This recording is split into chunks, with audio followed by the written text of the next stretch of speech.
Hello दोस्तों, आपका स्वागत है सीएल एक्सप्लेन चैनल पे। आज से फिर एक न्यू मंगा स्टार्ट किया है। इस मंगा का नाम है the vampire Duke and the sweet pack. कहानी के स्टार्टिंग में हमें बताया जाता है हजारों साल पहले डीचर राज्य में वैम्पायर द्वारा विनाश फैल रहा था और इंसानों को एक एक करके खत्म किया जा रहा था और वैम्पायर द्वारा लोगों को किडनैप करके उनको बहुत ही बुरी तरीके से मौत के घाट उतार रहे थे और साम्राज्य के आसपास के वातावरण बहुत ही भयानक हो गया था। वैम्पायर लोगों को इसीलिए खत्म कर रहे थे कि ताकि राज्य में फैले। पूर्व ड्यूक लेवी वंश और साइटस सोफिया वैम्पायर्स के उत्पाद के कारण बने। जो प्योर ब्लड वाले वैम्पायर्स थे उन्हें अपनी प्रजाति में सबसे महान माना जाता था। उनका माइंड और बॉडी ह्यूमन से अधिक थी, इसी कारण वह इस वर्ल्ड पर अपना राज्य स्थापित करना चाहते थे। बट दोनों ने प्योर ब्लड वालों की असली आइडेंटिटी खोज ली और लास्ट में उनकी पूरी वंश का खात्मा किया। उनका खात्मा करने के बाद राज्य में खुशहाली और बहार आ गया। उसके बाद हम देखते हैं कि एक लड़की से कोई कहता है क्या तुम इसके लिए तैयार हो, और लड़की उसके करीब जाकर कहती है हाँ, आखिरकार यही वो कॉन्ट्रैक्ट है जिस पर हम राजी हुए थे।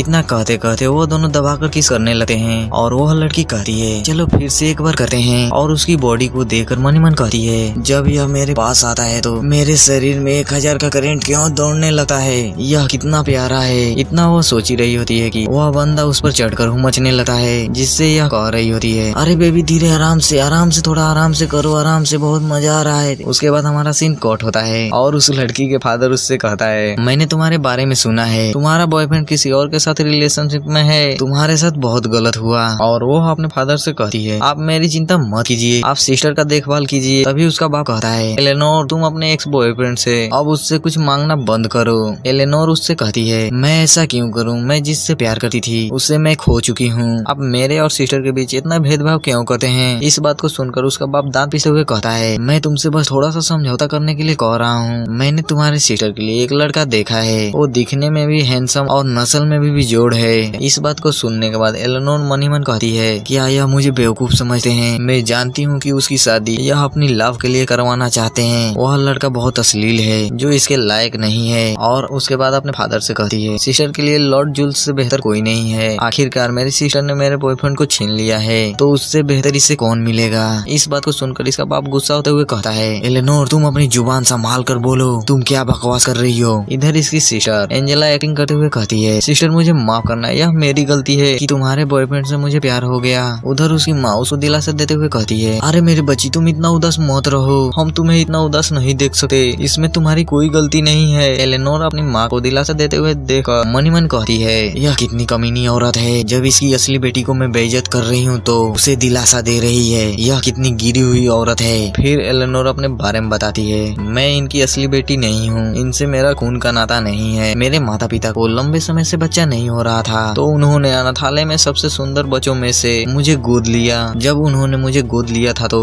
यह मुझे बहुत प्यार करते थे और मैं भी नोबल लेडी बनने के लिए कड़ी मेहनत करती थी। लेकिन अगले साल ही एंजेला का जन्म हुआ, उसके पैदा होते ही इन्होंने मुझे प्यार करना बंद कर दिया और जो मेरे माता पिता कभी मुझे प्यार करते थे मैं उनकी जिंदगी में बोझ लगने लगी। ऐसे ही मैंने एक दिन उनकी बात सुनी। मेरी सौतेली माँ कहती है एलेनोर को हमने यहाँ लाकर गलती कर दी, और उसका फादर कहता है फिर भी हम उसे अभी अनाथालय में वापस नहीं छोड़ सकते। उसकी माँ कहती है अगर हम एलेनोर को नहीं लाते तो एंजेला को हम बहुत सारी चीजें दे सकते थे। इनकी यह बात सुनकर मैं बहुत ज्यादा डर गई थी, मुझे डर था कि यह मुझे कभी भी छोड़ सकते हैं, इसीलिए मैं घर के कोने में छिपकर रहने लगी। यह मुझे बासी और बेकार खाना भी देते थे। स्वाभाविक रूप से एंजेला यह सब देखते हुए बड़ी हुई, लेकिन वह एक्टिंग करते हुए मुझे अभी भी सिस्टर कहती है, लेकिन वह मुझे अपनी सिस्टर नहीं मानती है। मैं सिर्फ उसके लिए एक कीड़ा हूँ। अगर कभी भी एंजेला रोती थी तो मेरे माता पिता मुझे कोड़े मारते थे और मेरे सारे खिलौने उसे दे देते थे ताकि वह खुश हो सके। और मैं जिससे प्यार करती थी उससे प्यार का शुरुआत लाइब्रेरी से शुरू हुआ, जहाँ पर हम देखते हैं कि एलेनोर से एक बंदा कहता है मेरे फादर आपके फादर से बात कर रहे हैं, उन्होंने कहा है कि तब तक मैं लाइब्रेरी को देख लूं। एलेनोर उससे कहती है ठीक है मैं समझ गई, आप यहाँ देख सकते हैं, मैं यहाँ से चलती हूँ। यह वहाँ से जा ही रही होती है कि वो बंदा इस हाथ पकड़कर कहता है एलेनोर रुको। तभी एलेनोर कहती है तुम्हें मेरा नाम कैसे पता है, और वो बंदा स्माइल करते हुए कहता है आपकी जैसी ब्यूटीफुल लेडी बहुत ही फेमस होती हैं, आपका नाम कौन नहीं जानता, अब बुरा ना माने तो क्या आप मुझे पूरा लाइब्रेरी दिखा सकती हैं। और एलेनोर उससे कहती है चलो ठीक है मैं तुमको लाइब्रेरी दिखाती हूँ। और इसके बाद एलेनोर बताती है उस दिन के बाद जुल से प्यार करने में ज्यादा टाइम नहीं लगा, जो मुझे अभी भी प्यार से बात करता है और वहाँ से हमारा प्यार बहुत तेजी से आगे बढ़ा। मुझसे छुटकारा पाने के लिए मेरा माता पिता भी बहुत जल्दी मेरी मेरी एंगेजमेंट उससे करवा दिया और वो शादी से पहले ही मेरे साथ वो सब करना चाहता था जो एक हस्बैंड और वाइफ में होता है, लेकिन मैंने मना किया तो वो कहने लगा आखिरकार हम हस्बैंड वाइफ बनने ही वाले हैं, इसमें दिक्कत ही क्या है। उसके लिए मैंने सब कुछ सहा, लेकिन यह मेरे लिए घिनौना और दुख के अलावा कुछ नहीं था। मैंने उसको साफ साफ मना कर दिया। फिर वह अपना कपड़ा पहनकर वहाँ से निकल गया। लेकिन मैं हैरान उसी दिन हुई जब मैंने दरवाजा खोला तो देखा कि वह मेरे सिस्टर के साथ भी वहीं लगा हुआ था। फिर वह अपनी सिस्टर से कहती, तुम यह क्या कर रही हो, तुम मुझसे सब कुछ क्यों छीनना चाहती हो। तभी जूल्स उसकी सिस्टर को अपने से चिपका कर कहता है, तुम इससे ऐसी बात नहीं कर सकती, मैं इससे प्यार करता हूँ। और एलेनोर रोते हुए कहती है, तुम इसे क्यों बचा रहे हो, तुमने कहा था कि तुम मुझसे प्यार करते हो और मेरे साथ पूरी जिंदगी बिताना चाहते हो, क्या वो झूठ था।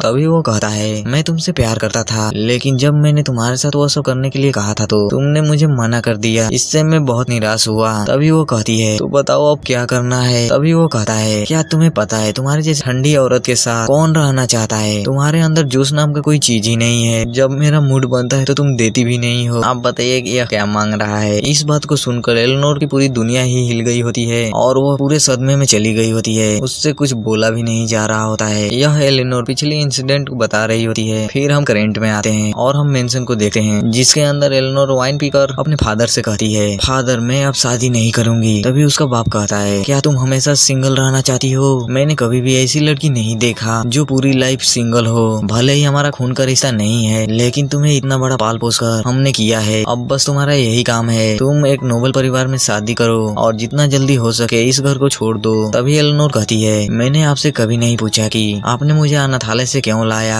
यह बात सुनकर उसका बाप कहता है, तुमने अभी अभी क्या बोला, और उस पर चिल्लाते हुए कहता है, क्या तुम्हारा बॉयफ्रेंड तुम्हारे सिस्टर के साथ है तो इससे तुम्हें कोई दिक्कत है, क्या तुम्हें अपनी सिस्टर के फीलिंग का कोई ख्याल नहीं है, क्या तुम अपनी सिस्टर से प्यार नहीं करती हो। इस बात को सुनकर एलेनोर मनी मन कहती है, लगता है अब बुढ़ा पागल हो गया है। उसके बाद वाइन पीकर कहती है, आप इतना जोर दे रहे हैं तो मैं अपने बॉयफ्रेंड को अपने सिस्टर को दे रही हूँ, मैं अपना हस्बैंड खुद ही ढूंढ लूंगी। और मनी मन कहती है, मैं जानती हूँ कि यह बुढ़ा अपनी राजनीति के लिए मेरी शादी किसी और से कराना चाहता है, लेकिन मैं इसके लिए अनुमति नहीं दूंगी। और उसके बाद अपने बाप से कहती है, प्लीज मुझे एंजेला और मेरे एक्स बॉयफ्रेंड की सगाई पार्टी में शामिल होने की अनुमति दे। और हमें अगले दिन का सीन दिखाया जाता है जहाँ पर एंगेजमेंट की तैयारी जोरों शोरों से हो रही होती है और एलेनोर इन तैयारियों को देख रही होती है। यहाँ पर कुछ और एलेनोर के बारे में बातें करते हुए कहती हैं, जब से इसकी एंगेजमेंट टूटी है इसने सोसाइटी में अपना फेस बिल्कुल नहीं दिखाया, इसका रिलेशनशिप बिल्कुल नेचुरल है। इधर एलेनोर पिछले इंसिडेंट को याद कर रही होती है जब उसने अपने बाप से पूछा था मुझे भी एंगेजमेंट में शामिल होना है, तो उसका बाप कहता है, तुमने क्या कहा। तभी एलेनोर कहती है, आखिरकार यह मेरी लिटिल सिस्टर का एंगेजमेंट पार्टी है, क्या यह अजीब नहीं होगा कि मैं वहाँ पर ना रहूं। तभी उसका बाप कहता है, मैं तो बस तुम्हारे लिए चिंतित था कि तुम्हें इससे ऑकवर्ड महसूस ना हो। और एलेनोर उससे कहती है, मेरा हार्ट इतना मजबूत हो गया है कि मैं दोनों को ब्लेसिंग दे सकती हूँ, आप ज्यादा चिंता मत कीजिए। इस बात को सुनकर उसका बाप मन ही मन गुस्सा हो रहा होता है। तभी एंजेला अपने फादर से कहती है, फादर मुझे इससे कोई दिक्कत नहीं है, सिस्टर को आने दीजिए। और उसका बाप दांत पीसते हुए कहता है, तू पागल लड़की। और एंजेला कहती है, यदि मेरी सिस्टर ब्लेसिंग हमको देना चाहती है तो वह ऐसा कर सकती है। और एलेनोर उससे कहती है, ठीक है मैं ऐसा ही करूंगी। अब अर्जेंट में आते हैं जहाँ पर एलेनोर मन ही मन कहती है, अब मैं अपने मॉम डैड के हाव भाव नहीं देखूंगी, अब मैं एंजेला के भी आसपास नहीं घूमूंगी, अब से मुझे बस अपना सर ऊपर रखना है और सभी को इग्नोर करना है। तभी कुछ लड़के एक बंदे को देखते हुए कहती हैं, ओ माय गॉड यह तो ड्यूक अलाइव हैं, यह हमेशा की तरह हैंडसम दिखते हैं। और ड्यूक सभी लड़कियों के बीच से चलकर आ रहा होता है और हाँ यही वैम्पायर है। और कुछ लड़कियां इसको देखते हुए कहती हैं, मुझे इस बात से भी कोई दिक्कत नहीं है कि वो मेरी ब्लड पी लें, अगर यह मेरी ब्लड भी पी लेते हैं तो इससे मुझे कोई दिक्कत नहीं होगी, और मैं इनके हाथों मर भी जाऊं तो इससे मुझे कोई दिक्कत नहीं है, बस मुझे इनके साथ एक रात सोना है, काश ऐसा होता। इधर एलेनोर उसे देखकर मन ही मन कहती है, क्या यही वैम्पायर ड्यूक है, यह भी यहाँ आया है। और हमें ड्यूक के बारे में बताया जाता है, ड्यूक अलाइवा युवांस, चमकदार काले बाल, चीनी मिट्टी सी सफेद स्किन और रेड आंखें जो लोगों को अपनी ओर खींचती है और कभी जाने नहीं देती। इन्होंने अपने पीछे रोमांस की अनगिनत कहानियां छोड़ी है। इनके वंडरफुल लुक्स की वजह से सोसाइटी में इसे रोमांस का किंग कहा जाता है, जो लड़कियों के बीच बहुत पॉपुलर है। इधर एलेनोर वाइन पीते हुए कहती है, मुझे नहीं पता कि यह विचार किसने सोचा, बट उसे मॉन्स्टर का निकनेम देना पूरी तरह से सही है। यह एक मॉन्स्टर है बट फिर भी लोग इसे एडमायर करते हैं। इधर ड्यूक एक लड़की के साथ लगा होता है और एलेनोर कह रही होती है, इसे देखकर ऐसा लग रहा है कि सभी रूमर सच्ची है, यह सिर्फ लड़कीबाज है। तभी ड्यूक इसकी ओर देखता है। ड्यूक को अपनी ओर देखकर एलेनोर काफी ज्यादा पैनिक होने लगती है और मुंह घुमाकर वहाँ से जाने लगती है और पीछे ड्यूक लड़कियों को पटा रहा होता है और इसे जाते हुए देख रहा होता है। इधर हम सभी लोगों को देखते हैं जो आसपास बात कर रहे होते हैं और पीछे से एलेनोर कहती है अब टाइम आ गया है मेन गेस्ट का आने का। तो आखिरकार ये यहाँ थे, काफी टाइम हो गया इनको देखे हुए। इधर जूल्स और एंजेला वहाँ पर लबी डबी बनकर आ गए होते हैं। तभी जूल्स एलेनोर से कहता है मैंने इमेजिन भी नहीं किया था कि तुम हमारी एंगेजमेंट पार्टी में अपना फेस दिखाओगी। और एलेनोर उससे कहती है तुम इस बात पर जोर देना चाहते हो कि टूटी हुई एंगेजमेंट में पूरी तरह से गलती मेरी ही थी, है ना? तभी जूल्स कहता है तुम यह क्या कह रही हो, इसमें मेरी गलती थी। इनकी बात सुनकर लोग बात करने लगते हैं। एक लड़की कह रही होती है बेशक एलेनोर का अफेयर किसी और के साथ था जिसकी वजह से इसकी एंगेजमेंट टूट गई। और दूसरी लड़की कहती है यह कितनी बेशर्म है जो इनके एंगेजमेंट पार्टी में आई है। इनकी यह बात सुनकर एलेनोर जूल्स से कहती है यह रूमर्स मेरे बारे में फैल रही है, तुम इनको साफ साफ क्यों नहीं बता देते कि हमारे एंगेजमेंट टूटने की वजह क्या थी। तभी एंजेला कहती है वैसे सिस्टर क्या आपने उस पर्सन से बात कर ली जिसे आप देख रही थी, वह बहुत ही हैंडसम है। तभी एलेनोर कहती है तुम किस बारे में बात कर रही हो, कौन हैंडसम लड़का? तभी उसकी सिस्टर हाथ पकड़ते हुए कहती है सिस्टर इस टाइम दिखावा करने की कोई जरूरत नहीं है, आपने सडनली इस पार्टी को ज्वाइन करने के लिए कैसे डिसाइड कर लिया क्योंकि आपका बॉयफ्रेंड भी यहाँ है, क्या यह सही नहीं है? मैं सचमुच अपने दिल की गहराइयों से आपको सपोर्ट करती हूँ। इस बात को सुनकर कुछ लड़कियां कहती हैं देखा देखा मैंने सही कहा था ना, ऐसा ही है। और एलेनोर अपनी सिस्टर की ऐसी हरकत को देखकर पैनिक होकर मनी मन कहती है जितना अधिक मैं इस बात को मना कर रही हूँ उतना ही यह दोनों मुझे क्रिटिसाइज कर रहे हैं। तभी जूल्स कहता है मैं सोच रहा हूँ कि तुम्हारी जैसी घिनौनी औरत से ही सबसे पहले ही मैं क्यों मिला। यह बात सुनकर एलेनोर अपना दांत पीस रही होती है। तभी वो कहता है मेरी पार्टनर हमेशा से एंजेला ही थी, काश मैं उस दिन तुमसे नहीं मिला होता। इतना कहने के बाद एलेनोर के कान में कहता है मैं कभी भी ऐसी औरत से शादी नहीं करूंगा जो मुझे बेड पर खुश ना कर सके।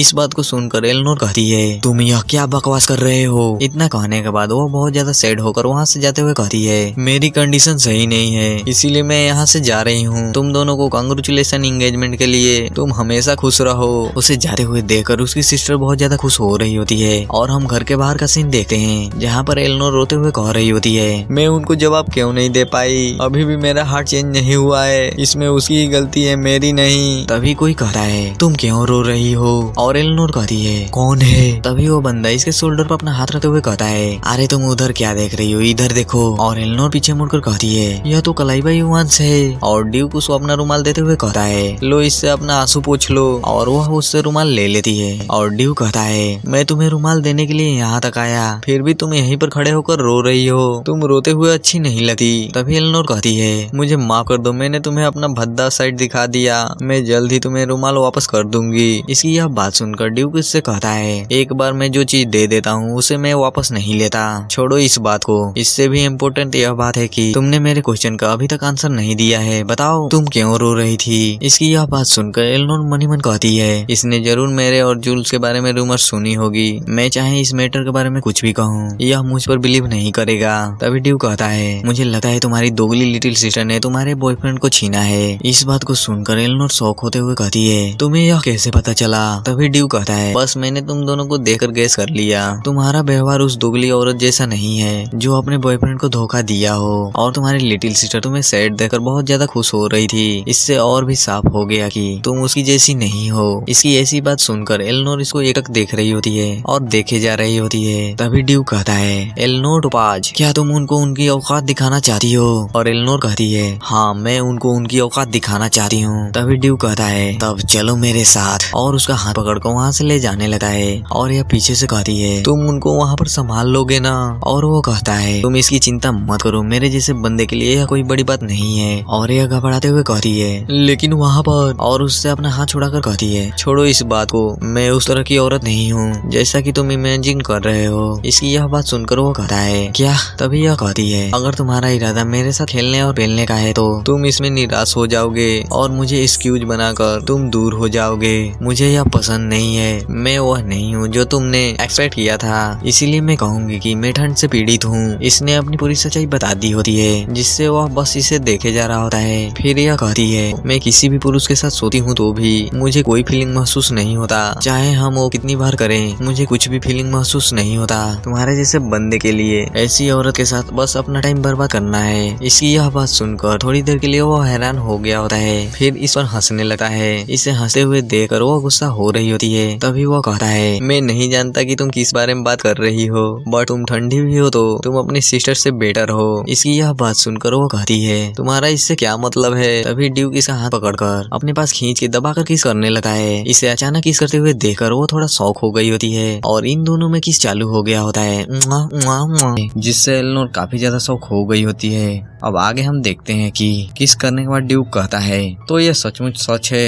इसकी बात सुनकर एलेनोर कहती है तुम सडनली क्या कह रहे हो, मुझे कुछ समझ में नहीं आ रहा है। मैंने पहले ही तुमको बताया था कि मुझे फीलिंग महसूस नहीं होता, इसीलिए मैं तुम्हारे साथ रहने के लिए नहीं बनी हूँ। इसकी बात सुनकर ड्यूक उससे कहता है मेरा इंटेंशन तुम्हारे साथ पार्टनर के रूप में केवल रात बिताने का नहीं है। इसकी बात सुनकर एलेनोर अपना दांत भींचते हुए कहती है तुम्हारे कहने का क्या मतलब है, तुम यह क्या कह रहे हो। तभी ड्यूक कहता है क्या तुम मेरी वाइफ बनोगी। तभी वो कहती है तुम मेरे साथ मजाक करना बंद करो।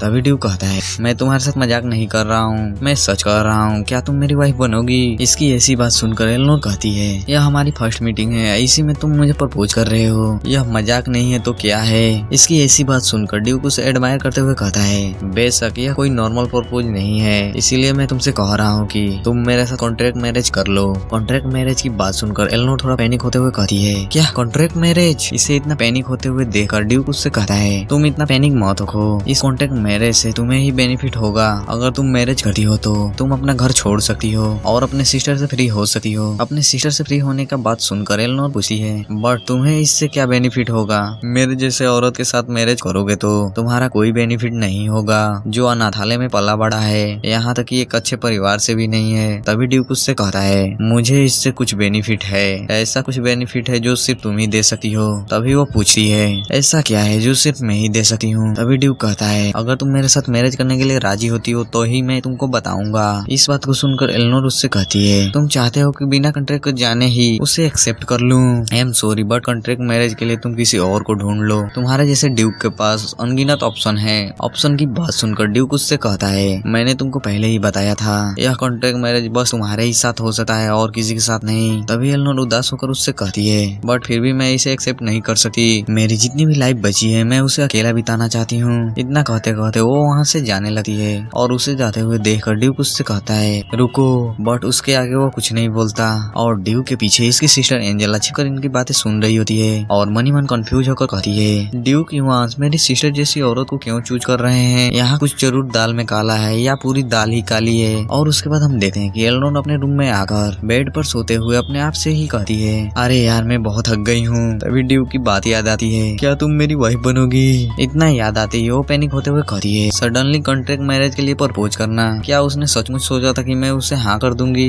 एक आदमी कितना एरोगेंट हो सकता है। और ब्लशिंग करते हुए मनी मन कहती है बट उसने जब मुझे किस किया था तो मेरे अंदर ऐसी फीलिंग महसूस हुई जैसा कभी नहीं महसूस हुआ। यहाँ तक कि जूल्स के साथ भी जब मैंने किस किया था तो ऐसी फीलिंग महसूस नहीं हुई। आखिर यह कैसी फीलिंग है, इतना वो सोच ही रही होती है कि तभी कोई कहता है माई लेडी यह मैं हूँ, एंजेला मैडम ने आपको बुलाया है। यह बात सुनते ही शॉक होते हुए बेड से उठकर बैठ जाती है और उसके बाद हम हॉल के अंदर देखते हैं जहाँ पर एंजेला इससे कहती है तुम तो बहुत जल्दी ही लौट आई। इसकी बात सुनकर ये कहती है इतने लंबे टाइम के बाद सामाजिक गतिविधि शामिल होकर थक गई हूँ, तो बताओ तुम इतनी देर रात मेरे पास क्यों आई हो। तभी एंजेला कहती है इसके लिए सॉरी सिस्टर, मैं तुमसे एक बात कहना चाहती हूँ, इसीलिए मैं तुम्हारे पास आई हूँ। तभी वो कहती है बताओ तुम मुझसे क्या कहना चाहती हो। और वो स्माइल करते हुए कहती है सिस्टर अब मैं लॉर्ड जूल्स के साथ मैरिज नहीं करना चाहती हूँ। इसे मैरिज के लिए मना करते हुए देखकर एलेनोर उससे कहती है क्या तुम समझ भी रही हो कि तुम क्या बोल रही हो। तुमने पहले प्लान करके मुझे उससे दूर किया, अब तुम मैरिज के लिए मना कर रही हो। तभी इसकी ऐसी बात सुनकर एंजेला हाथ जोड़कर इससे कहती है तुम उसके धोखा देने के बाद भी तुम उसे डिफेंड कर रही हो, इसका मतलब क्या है, तुम अभी भी लॉर्ड जूल्स से प्यार करती हो। क्या मैं सही कह रही हूँ सिस्टर। तभी एलेनोर गुस्सा होते हुए कहती है तुम क्या नॉनसेंस जैसी बातें कर रही हो। इसे इतनी गुस्से में देखकर एंजेला कहती है कॉम डाउन सिस्टर, मैंने यह नहीं कहा कि मैं मैरिज नहीं करूंगी, बस इस साल में मैरिज नहीं करूंगी। और जूल्स भी इस बात पर एग्री हो गया है। और वो इसकी बात सुनकर कंफ्यूज होते हुए कहती है तुम क्या कह रही हो, तुम्हारे कहने का मतलब क्या है, साफ साफ बताओ। तभी एंजेला कहती है मैं अभी 18 साल की हुई हूँ, मैं अभी किसी बड़े और अमीर आदमी को टारगेट आगे कर सकती हूँ। क्या यह जल्दीबाजी नहीं होगी कि मैं पूरी लाइफ एक ही आदमी के साथ बिता लूं? इसकी ऐसी बात सुनकर एलेनोर बहुत ज्यादा गुस्सा होते हुए कहती, तुम ही थी न जो पहले रोते हुए कह रही थी कि तुमको उससे प्यार हो गया है। अब तुम किसी और मर्द पर डोरे डालने के बारे में कह रही हो। तुम्हें ऐसी बातें कहने में शर्म नहीं आ रही है क्या? तुम्हारी जैसे घिनौनी औरत के लिए उसने मुझे ठुकरा दिया। हमारे माता पिता ने हमें कभी ऐसी चीजें करने के लिए नहीं कहा है। तभी एंजेला उससे कहती है, बट सिस्टर आपकी लाइफ का ज्यादा टाइम नहीं बचा है, इसीलिए मैं तुम्हारी हेल्प कर रही हूँ। इसकी ऐसी बात सुनकर एलेनोर कहती है, तुमने अभी अभी क्या बोला? तभी यह कहती है, एक महिला जो 25 वर्ष की है और अभी तक उसका कोई फियांसी भी नहीं है, उसे सोसाइटी में छिनाल कहते हैं। अरे भाई यह डायलॉग मैंने नहीं अपने लग से बनाया है, यह इसी मंगा में है। अभी नॉर्मली 25 साल तो अभी खेलने कूदने का उम्र है। चलिए कहानी में आगे बढ़ते हैं। इतना कहने के बाद वो अपनी जगह से उठकर उसके पास जाते हुए कहती है, और सिस्टर तुम्हारी एंगेजमेंट पहले ही टूट गई है। तुम्हारी जैसी औरत को कौन चाहेगा? तुम्हें तो छिनाल का टैग भी मिल चुका है। इसकी ऐसी बात सुनकर एलेनोर मनी मन बहुत ज्यादा गुस्सा हो रही होती है और एंजेला वहाँ से जाते हुए कहती है, मैं तुम्हें इतना ही कहने आई थी, चलो गुड नाइट सिस्टर, जल्दी जल्दी सो जाओ। इसकी ऐसी बात सुनकर एलेनोर बहुत ज्यादा गुस्सा हो रही होती है और इधर हम ड्यूक को देखते हैं जो डॉक्यूमेंट को चेक करते हुए और एलेनोर के बारे में सोचते हुए कहता है, एलेनोर जिसके पास पवित्र मणि है। उसके बाद वो बालकनी में खड़े होकर चांद को देखते हुए कहता है, मैं तुमको ऐसे ही जाने नहीं दूंगा, तुम मेरी सेवियर हो। इसी के साथ एपिसोड नंबर 3 खत्म होती है। चलिए मिलते हैं नेक्स्ट चैप्टर में। वीडियो पसंद आया हो तो लाइक करके चैनल को सब्सक्राइब कर लीजिए और एक प्यारा सा कमेंट कर दीजिए ताकि हमें ऐसी वीडियो बनाने में और भी मजा आए। Bye bye.